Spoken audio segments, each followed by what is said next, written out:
Le Maroc au top 20 mondial en matière de vaccination contre le coronavirus. Les nouvelles promesses de Abdelmajid Tebboune, faut-il y croire? La chirurgie esthétique au Maroc, faut-il sévir? Et les Marocains du monde et nous, bienvenue dans H le débrief, légèrement relifté pour l'occasion.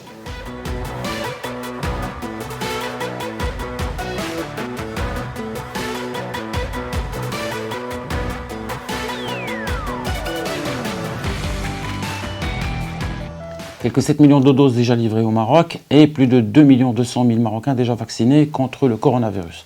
Le Maroc avance bien en la matière et les chiffres sont là pour le prouver. Le Royaume figure au top 20 mondial des pays les plus avancés sur ce registre. Mais dis donc, aujourd'hui, on est sur une moyenne nationale de 300 000 vaccinations par jour. Faut-il s'en réjouir? Faut-il plus? Que faut-il penser? La campagne de vaccination se déroule dans de très bonnes conditions. Vendredi, on est arrivé à J+21 par rapport au début de la campagne. Donc, les patients ont commencé à recevoir leur deuxième dose. Donc, oui, la campagne de vaccination se déroule dans de très bonnes conditions. D'ailleurs, il y a un engouement national autour de cette campagne de vaccination, notamment dans la ville de Lyon, où la population se dit très satisfaite du déroulement de la campagne. Il faut savoir aussi que la campagne de vaccination concerne aussi les étrangers qui résident au Maroc, notamment à Marrakech, où il y a une forte communauté d'étrangers. Et certains ont même comparé en fait, la situation du Maroc et la campagne de vaccination marocaine par rapport à leur pays d'origine. On regarde. Peut-être que les gens n'y croyaient pas au départ, mais je trouve que là, le Maroc a fait comme quand il a géré le confinement, le premier confinement. Voilà, il a été à la hauteur des attentes des étrangers qui y résident et des Marocains, bien sûr, puisque on ne va pas dissocier les uns des autres. On vit tous au Maroc, donc c'est ça qui est important. Peut-être des gens qui vont attendre de rentrer en France.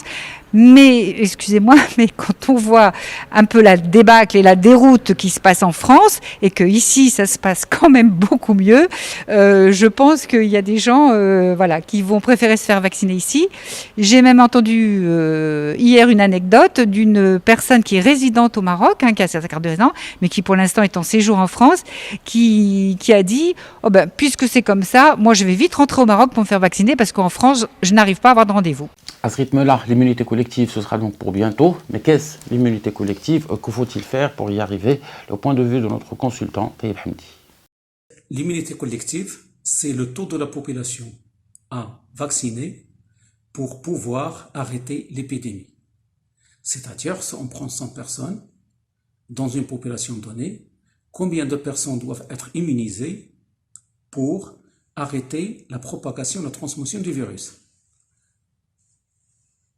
Nous rappelons qu'il n'est pas nécessaire d'avoir 100% de la population qui a une immunité pour arrêter une épidémie. Il suffit d'avoir des chiffres de 60, 70, 80% d'immunité dans la société, dans une société, dans une population donnée pour arrêter le virus. C'est-à-dire qu'avec par exemple 80%, un virus, même s'il est présent, il n'a plus la possibilité de se propager donc facilement, donc il est cerné et l'épidémie s'éteint.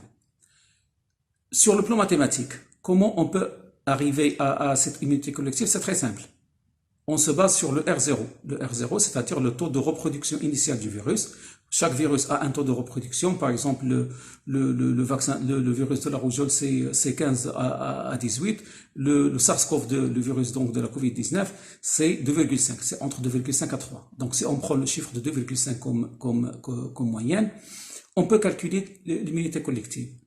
On fait une équation mathématique, 1 moins 1 sur R0, et on obtient 60%. Donc, théoriquement, si on vaccine, si on a une immunité de 60% de la population, 60%, on a une immunité collective, donc on va arrêter, on va éteindre l'épidémie.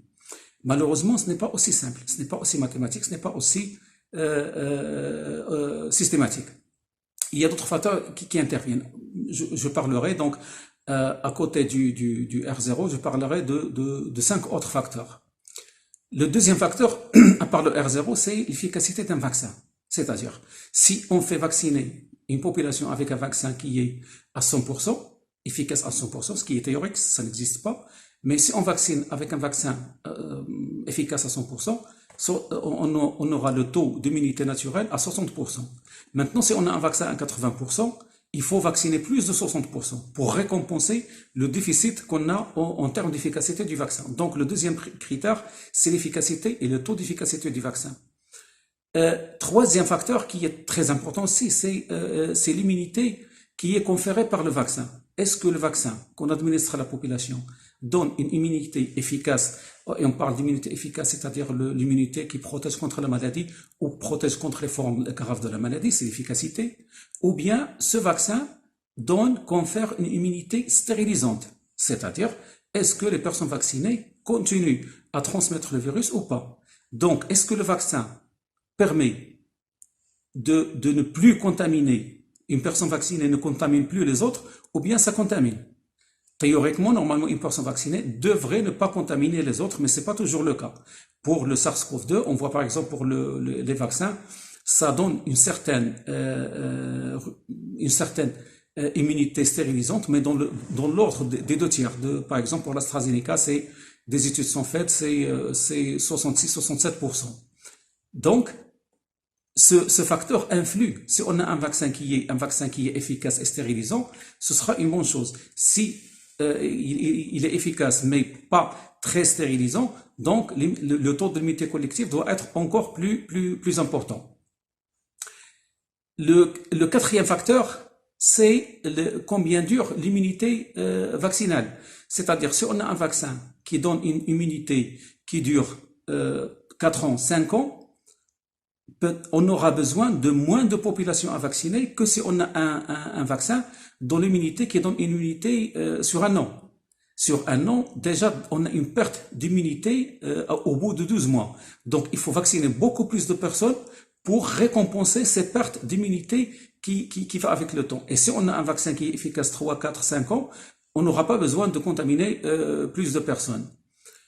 Le cinquième facteur, c'est notre stratégie de vaccination.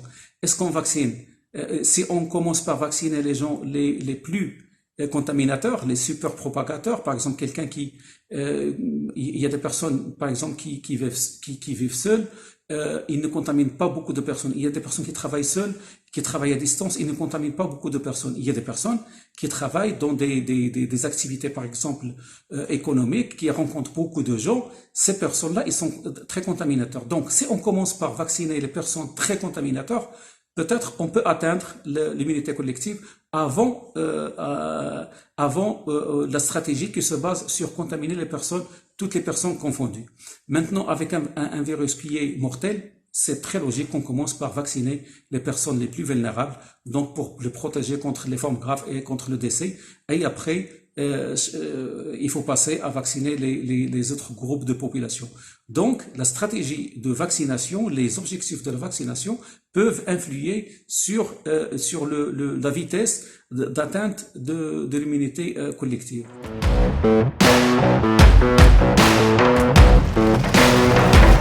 Il est de retour, et ce, après plus de 3 mois d'absence à cause de sa longue maladie. Abdelmejid Tebboune a donné un discours au peuple algérien. C'était le 18 février dernier, et c'était pour assurer aussi bien sur son état de santé que sur celle de tout un pays, aujourd'hui objet d'une crise aux multiples formes. Mais concrètement, Tariq, qu'est-ce qu'a dit Abdelmejid Tebboune ? Des annonces, il y en a eu tout un tas. On parle de la libération de 55 à 60 militants du Hirak. On parle également d'une Assemblée populaire nationale, soit la première chambre au Parlement algérien qui va être dissoute avec la tenue de nouvelles élections législatives. On parle aussi d'un remaniement ministériel et celui-là devait déjà avoir eu lieu à l'heure où on parle. Le tout est argumenté de promesses envers la jeunesse algérienne. Abdelmejid Tebboune annonce la création d'un observatoire national de la société civile et d'un haut conseil de la jeunesse. Sans oublier bien évidemment une pique adressée au Maroc, celle voulant que le Sahara soit la dernière colonie en Afrique et voulant que l'Algérie soutienne officiellement et ouvertement le soi-disant droit du peuple sahraoui à l'indépendance. Le plus drôle, c'est que cette annonce intervient après que le gouvernement espagnol a affirmé, même ce mercredi 17 février, n'avoir aucune responsabilité internationale concernant l'administration du Sahara depuis 1976. Donc au moment où l'ancienne puissance coloniale se détache complètement du dossier, l'Algérie continue d'affirmer qu'elle est partie prenante à ce débat finalement, sans l'avouer clairement.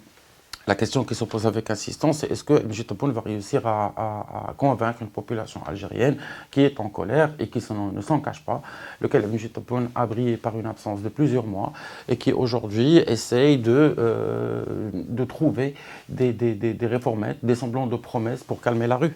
Surtout qu'on est à la veille du 2e anniversaire du mouvement du Hirak et on se rappelle que les manifestations avaient débuté quand Bouteflika était encore au pouvoir. Et surtout que ces manifestations sont vraiment contre le régime algérien, dans sa globalité que représente Abdelmejid Tebboune. L'analyse du discours de Abdelmejid Tebboune, voici le point de vue de notre consultant Mostafa Sahimi, politologue et spécialiste de l'Algérie. Tout ça relève des postures. Pourquoi? Parce qu'il s'agit d'annonces qui n'ont aucun effet opératoire sur le plan politique et sur le plan social dans les mois et dans les années à venir. Il y a chez le président Tebboune et ceux qui le soutiennent un phénomène de déconstruction, mais c'est une déconstruction imposée, déconstruction du système Bouteflika qui avait prévalu pendant une vingtaine d'années. Ça s'est traduit par le départ forcé de l'ancien président Bouteflika, par une nouvelle constitution il y a 3 mois, qui avait été d'ailleurs adopté avec moins de 25% des électeurs inscrits.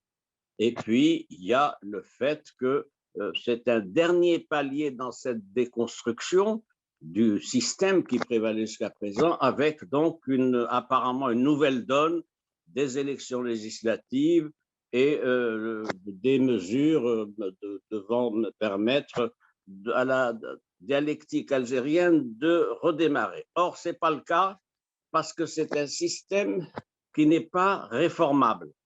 Il n'est pas réformable parce que le cœur du réacteur, le cœur de ce système institutionnel, c'est l'armée et ses clients.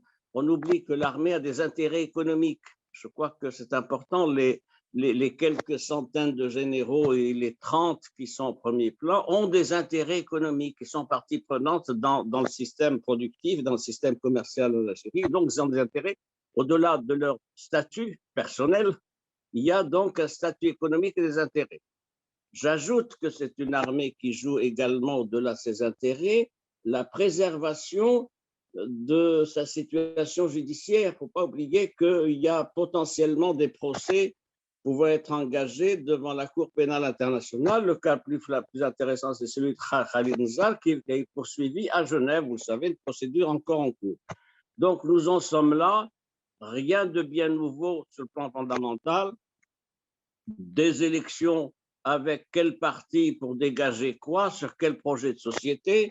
Nous sommes dans un schéma où la bipolarité est entre le système, donc les généraux et leurs clients, et d'un autre côté, une contestation populaire, le Hirak, qui n'est pas organisé, qui n'a pas de leadership, qui n'a pas un véritable programme institutionnel ni politique, parce qu'il s'agit simplement de changer le système et une nouvelle république. Mais c'est ça, fondamentalement, l'équation aujourd'hui. Je crois que, pour finir, il y a une crise économique qui s'installe, il y a une crise sociale qui s'aggrave, il y a une équation politique quasiment insoluble du fait des données actuelles, et élection ou pas, changement de gouvernement, tout ça relève des postures et de changements cosmétiques.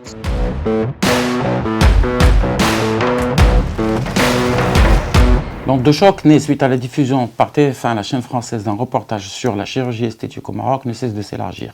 Après l'indignation exprimée au sein de la toile, la réaction scandalisée de la profession et la colère exprimée par tout le corps médical, le temps est à la vraie analyse. Preuve en est le retrait par TF1 du dit reportage de son replay après qu'une patiente citée dans ce reportage ait subi un harcèlement. Une question subsiste cependant, celle de certains pratiquants entourant cette profession et qui souffrent bien souvent et malheureusement au mépris des moindres des règles déontologiques. Oui, et il est important de rappeler que dans chirurgie esthétique, il y a le mot chirurgie qui reste un acte médical qui est souvent lourd, donc qui doit être fait par des professionnels et des médecins. On a tous en mémoire le cas de l'influenceuse Araba qui est morte des suites d'une liposuction. Donc c'est quelque chose de très important. Et il est important aussi de montrer que c'est vraiment quelque chose qui relève du domaine médical. Alors souvent, ce qui est médiatisé autour de la chirurgie esthétique, c'est des opérations banales, censées juste rendre plus joli, plus fin. C'est loin d'être le cas. Bien sûr. La question qui reste donc posée est celle des pratiques entourant l'exercice de la chirurgie esthétique au Maroc. Là-dessus, voici quelques réponses. جراحة التجميل أنا كنعطيها واحد مفهوم آخر حيت ما كايناش جراحة التجميل كجراحة التجميل هي كتبقى ديما جراحة تقويمية باش نقاوموا بعض المشاكل اللي كتكون في الذات ديال البنات باش نعطوها باش إلا كانت شي مسائل بسيكولوجيكية ولا شي حاجة باش نعطوها واحد مظهر آخر. هادشي الهواس وهادشي ما كاين في المجتمعات كامله كيكون واحد حاجه سونابيل لي ميروار ديال لا سوسيتي ولا مرايا المجتمع. كاين فينومين سوسيال زعما ديال هادشي ديال لا شيرورجي استيتيك و تو سا كيبينوا بان المجتمع فين واصل في التقدم ديالو باش ما المجتمع كيترقى باش ما المجتمع كيتقدم باش ما المجتمع سميتو الناس كتكون حيت بحال داكشي ديال لي شيلد ماسلو باش ما كيحس براسو مزيان باش ما يشوف ليستيم ديالو يشوف سون تروك دونك يرد البال راسو. ما خصناش نحيدوا الصفه سكون ابل بالفرنساويه لاسبي ثيرابوتيك الصفه تداوي. هادشي اللي كنسميو حنا جراحه التجميل راه عندها مهمه التداوي عندها لا فونكسيون ثيرابوتيك لا فونكسيون ثيرابوتيك سيتادير مهمه التداوي حتى سميتو الى جبتي على المنظمه العالميه للصحه كيفاش كتقول اشنو هو الصحه ماشي عدم وجود المرض باش يكون بنادم لو بياناتر فيزيك بسيشيك سوسيال. دونك عندها ماشي سوبرفلو ماشي شي حاجه زايده راه عندها الصفه ديال التداوي حيت بعض المرات راه المهم عطى الله الامثله حيت فاش كيكون شي واحد البنت عندها ولا امراه عندها الثديين صغار فاش كتجي تكبرهم ولا شي حاجه راه عندها بسيكولوجيكمون راه كتحس براسها امراه. دونك كاين هذه المهمه ديال التداوي اللي ما نساوش. Les moyens de normaliser la pratique de la chirurgie esthétique et de la moraliser, il serait grand temps. Voici le point de vue de Shahvar Hekel, qui est expert en système de santé. Dans le contexte marocain, aussi bien dans le secteur public que privé, les médecins font un travail formidable. Je pense que c'est reconnu au Maroc et à l'étranger. D'ailleurs, vous le voyez, à chaque fois, on parle donc des compétences marocaines, aussi bien du public que du privé. Évidemment, ceci doit se faire dans le cadre de l'exercice de la médecine compatible avec les lois marocaines, c'est-à-dire la loi 0812, qui est celle de l'Ordre national des médecins du Maroc, la loi 131-13, qui est celle de l'exercice donc de la médecine, et surtout également le code de déontologie.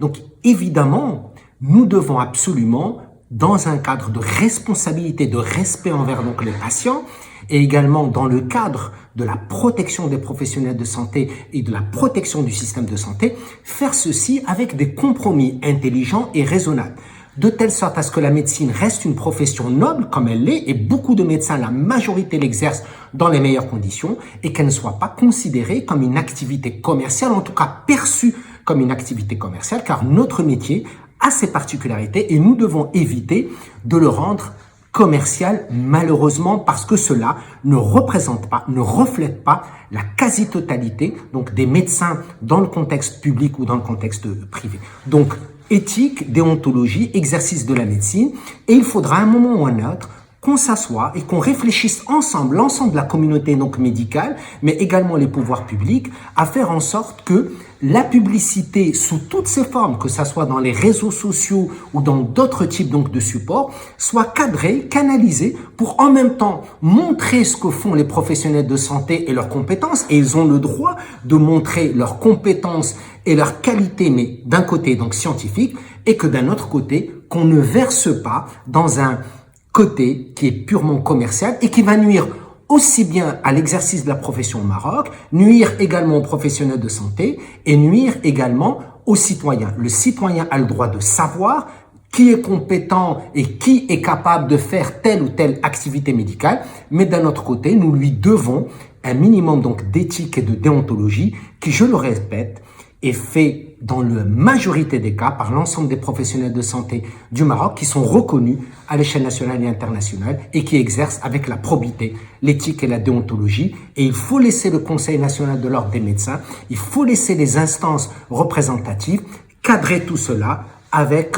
beaucoup d'intelligence, beaucoup donc de respect pour que nous soyons encore une fois reconnus dans le contexte marocain comme étant des personnes qui exerçons notre profession avec dignité, noblesse et surtout professionnalisme.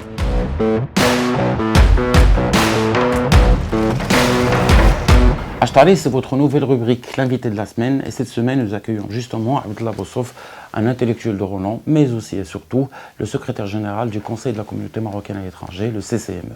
Le rapport entre les Marocains du monde et la mère patrie, et ce qu'a pu changer le Covid-19 en la matière, voici un florilège et c'est en avant-première. Il y a des côtés positifs de cette pandémie qui a réaffirmé d'une manière assez claire l'attachement fort de la communauté marocaine au Maroc.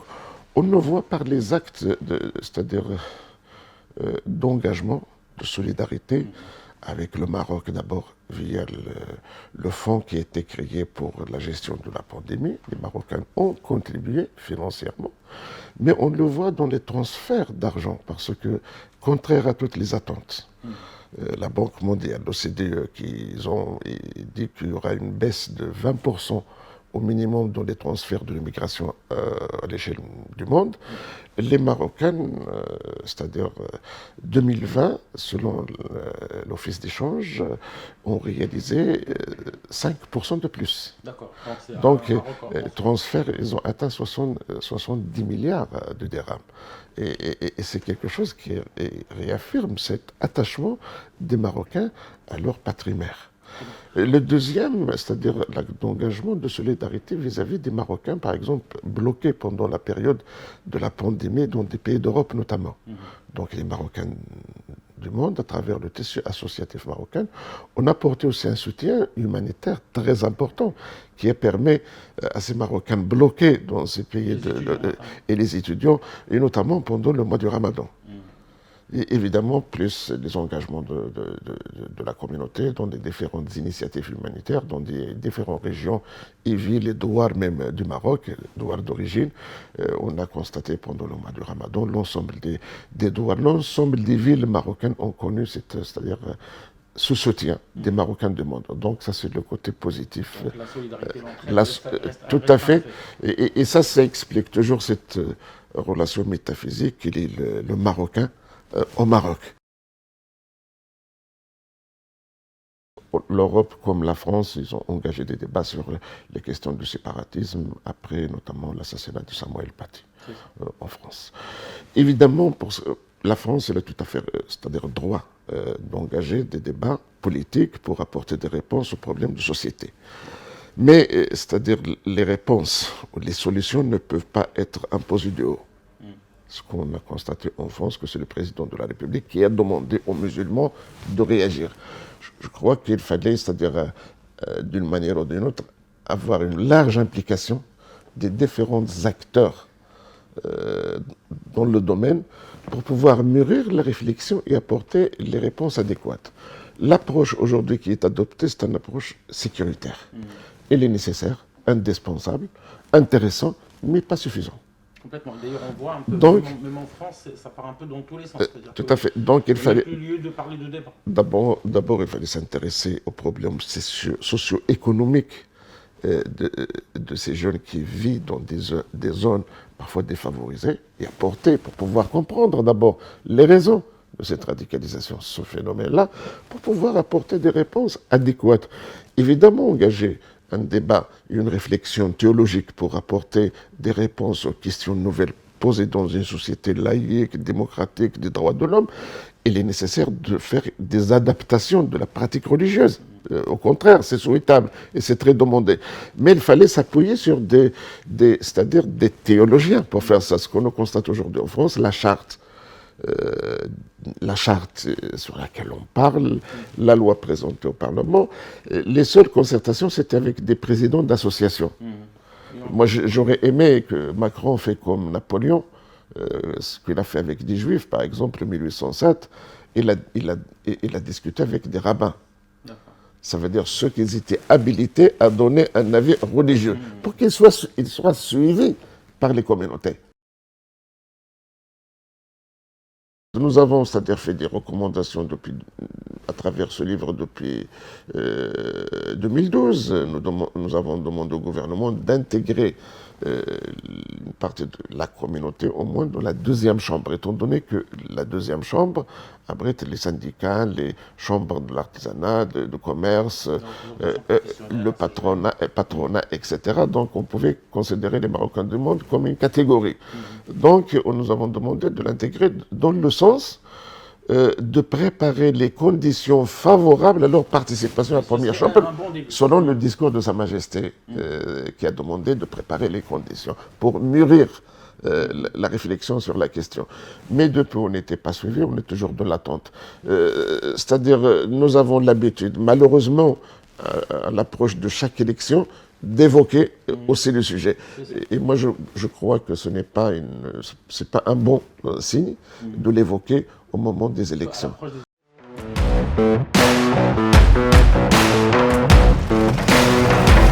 Un entretien à suivre en intégralité sur le 360.1 et ce dès demain lundi. En attendant, voici le meilleur et le pire de la semaine. À la semaine prochaine. مهمة الولوج إلى داخل هذه الدهاليز والأنفاق التي اكتشفت بالموازاة مع إشغال تهيئة عدد من الأماكن بالمدينة القديمة لطنجة ليس بالأمر السهل والهين. دهليز قديم يحتوي آثارات وسراديب تجهل لحد الساعة أعدادها ولا حتى نهايتها. أنفاق كبيرة على امتداد مساحات واسعة سيجري الكشف عن تفاصيلها في القادم من الأيام. هذه هي واحدة من الاكتشافات الأثرية الجديدة هنا بالمدينة القديمة لطنجة. سرداب يمتد لمئات الأمتار كان مخصصا لفرار عدد من الجنود الإنجليز من وسط المدينة التي حاصرها مولاي إسماعيل إلى منفذ بحري قريب من هذا المكان.